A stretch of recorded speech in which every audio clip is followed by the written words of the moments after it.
तो आज हम फिजिक्स के चैप्टर नंबर 3 के बारे में हम लोग डिस्कस करने वाले हैं, जो कि बोर्ड एग्जाम के व्यू से देखा जाए तो ये चैप्टर काफ़ी इंपॉर्टेंस है।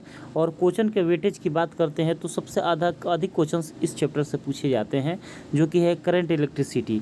और करंट इलेक्ट्रिसिटी के बारे में पढ़ते हैं तो करंट इलेक्ट्रिसिटी में सबसे पहले विद्युत धारा के बारे में पढ़ते हैं। तो विद्युत धारा क्या होता है? आवेश के जो प्रवाह होता है, आवेश के प्रवाह की दर को क्या बोलते हैं? विद्युत धारा कहते हैं। क्योंकि हम जानते हैं कि कोई भी चालक तार होता है, चालक तार में विद्युत धारा का प्रवाह किया जाता है। तो देखिए, यहाँ से लेके यहाँ पे मान लेते हैं चालक तार में क्यू चार्ज दिए, तो यहाँ पे चार्ज दिए तो चार्ज को यहाँ तक आने में कुछ समय लगेगा। तो कितना समय लगेगा? टी समय लगेगा। तो देखिए यहाँ पे क्यू टी समय में उपस्थित आवेश कितना है? क्यू। तो 1 टाइम में उपस्थित आवेश क्या हो जाएगा? क्यू अपन क्या हो जाएगा? टी हो जाएगा। तो यहाँ पे आवेश की प्रवाह की दर माने क्या होता है? समय। आवेश के प्रवाह की दर को क्या बोलते हैं? विद्युत धारा कहते हैं। चाहे आवेश तथा समय के अनुपात को क्या कहेंगे? विद्युत धारा कहेंगे। और विद्युत धारा की जो यूनिट होता है एम्पियर होता है। और यहाँ पे कूलम पर जो एम्पियर होता है, कूलम पर सेकंड जो होता है, ये किसके बराबर होता है? एम्पियर के बराबर होता है। क्लियर हो गया? अब देखिए अनुगमन वेग क्या होता है। किसी चालक तार के अंदर विद्युत क्षेत्र के प्रभाव में इलेक्ट्रॉन औसत वेग से गमन करते हैं, उसे हम क्या कहते हैं? अनुगमन वेग।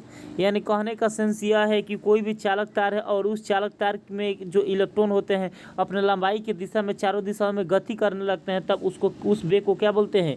अनुगमन वेग। अनुगमन वेग को वी द्वारा निरूपित किया जाता है। इसको अंग्रेजी में ड्रिफ्ट वेलोसिटी के नाम से जाना जाता है।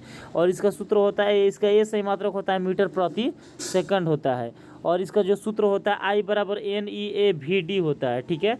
अगर यहाँ पे रिलेशंस की बात करते हैं तो VD बराबर I/NEA या J/NE के बराबर होता है, या J का वैल्यू होता है σE/NE। ये फार्मूला याद करके रखेंगे। और जिसमें अनुगमन वेग समानुपाती होता है विद्युत क्षेत्र E के, यानी VD डायरेक्टली प्रोपोर्शनल टू समानुपाती होता है E के। अगला पॉइंट की बात करते हैं।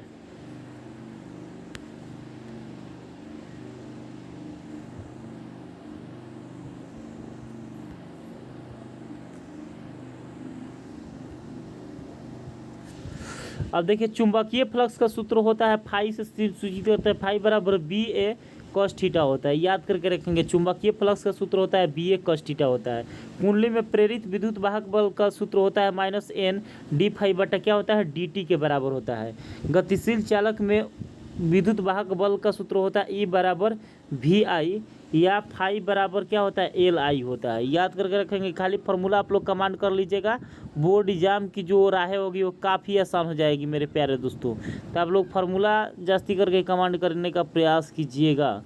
अब यदि L प्रेरकत्व तो प्रेरित विद्युत वाहक बल होगा E बराबर -L DL बटा क्या होता है? DT होता है। परिनालिका का 100 प्रेरक होता है, μR mu naught N² A बटा क्या होता है? L होता है। याद करके रखेंगे हम लोग फार्मूला। अगला है अनियन प्रेरण यानी म्यूचुअल इंडक्शन। अनियन प्रेरण के विद्युत वाहक बल का सूत्र होता है -M DL पर क्या होता है? DT होता है। प्रेरकत्व द्वारा संग्रहित ऊर्जा UM बराबर 1/2L² होता है। प्रति इकाई आयतन की ऊर्जा होता है UM बराबर V²/2ε0 होता है। क्लियर हो गया? इतना फार्मूला आप लोग कमांड करके रखिएगा इलेक्ट्रोस्टैटिक्स करंट में।